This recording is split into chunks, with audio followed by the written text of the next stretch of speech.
আজকে চিকেনটা একটু অন্যরকম ভাবে বানাবো, পোড়া মশলা দিয়ে। এটা একবার না বানিয়ে খেলে এর স্বাদ বুঝতে পারবে না। চিকেনে একটু হলুদ, নুন আর একটু লেবু মাখিয়ে কিছুক্ষণের জন্য রেখে দেব। ভালো করে মেখে আধ ঘন্টার মতো রাখলেই হবে। তারপরে আদা, রসুন, পেঁয়াজ আর একটা টমেটোকে গ্যাসে হালকা আঁচে একটু পুড়িয়ে নেব।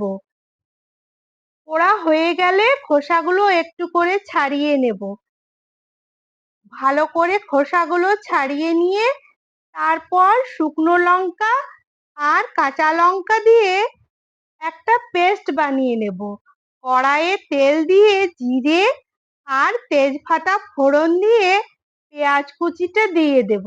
পেঁয়াজ কুচিটা একটু লাল লাল হয়ে এলে মাংসটা দিয়ে দেব। মাংসটা তেল আর পেঁয়াজ দিয়ে ভালো করে ভাজা হয়ে গেলে সেই মশলাটা দিয়ে জিরে, ধনে আর একটু চিকেন মশলা দিয়ে ভালো করে কষিয়ে নেব। এইভাবে ভালো করে কষতে কষতে যেমন শুকনো শুকনো হয়ে যাবে, তখন গরম জল দিয়ে দেব পরিমাণ মতো।